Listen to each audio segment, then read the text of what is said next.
Hey guys, my name is Jordan Harrison. Welcome back to YouTube, and today I'm going to review The Amazing Spider-Man 2, which came out in 2014. And let me just tell you this was worse than the first one.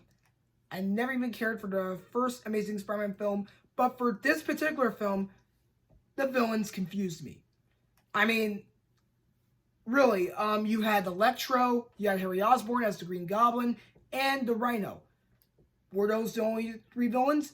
No! You had to, you know, mention I guess three other villains like Doc Ock, because I saw a scene where there were some robotic tentacles that represented Doc Ock.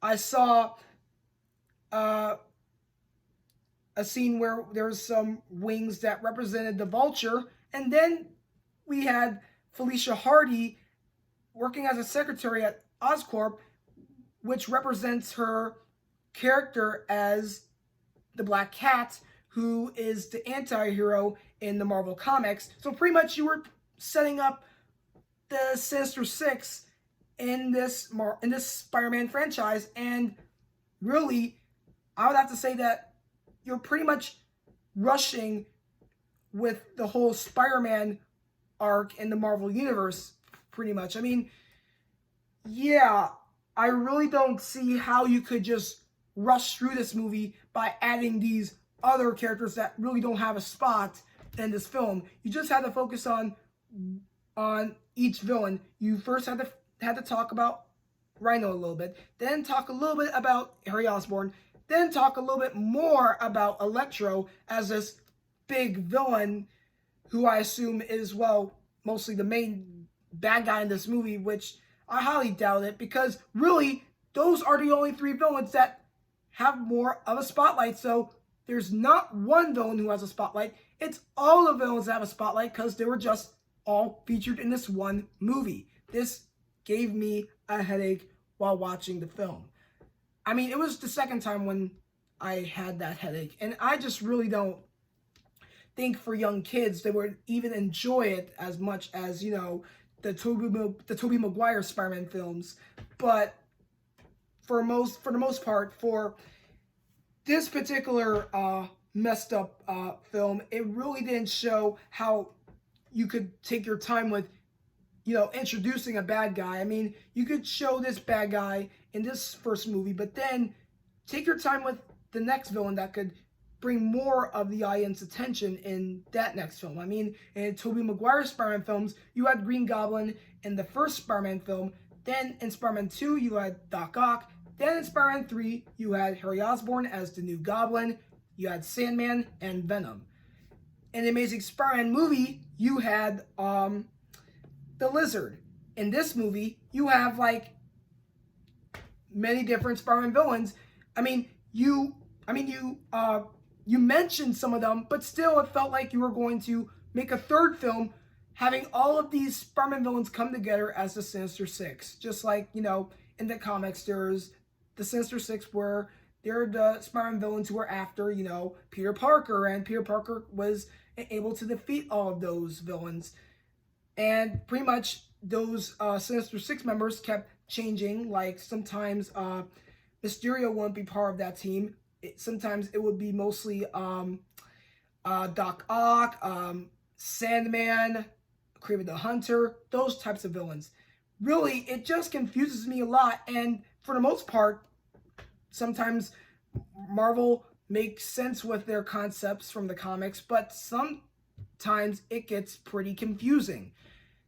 I mean, in the MCU, they really don't really confuse you on who's the villain in this movie or whatever. But still, anyway, it just gives you a thought about how most movies would not go too far with its villains, really. Now, for the Tom Holland Spider-Man movies, in Spider-Man Homecoming, you had the Vulture as the main villain. I mean, you had a supporting character who was a villain named the Shocker, but really the Vulture was the main villain. In Spider-Man Far From Home, you had Mysterio as the main villain, and there's a supporting character named the Chameleon who was, who was a villain in the Spider-Man comics who disguised himself as many different people. He was just a supporting character in Far From Home. And really, it gave me a thought about how Chameleon could be in other MCU projects in the Marvel Cinematic Universe. I mean, there could be other things featuring him in where he can disguise himself as other characters.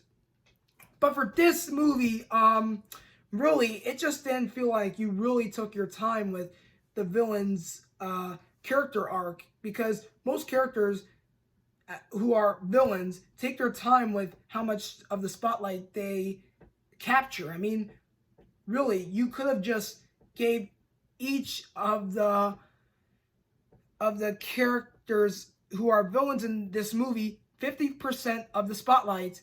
Mostly, you gave 100% of the spotlight to Electro and gave like, I would have to say 25% of the spotlight to Harry Osborn, to like 10% of the spotlight to Rhino. I mean, it felt like you had 3% of the spotlight for Felicia Hardy. You had like 1% for representing Doc Ock and Vulture, and that's just all like, hey, we're just giving this as a percentage for each villain who pretty much has spotlight, but mostly one of the villains have it like 100% of the spotlight, but the others just have it way low.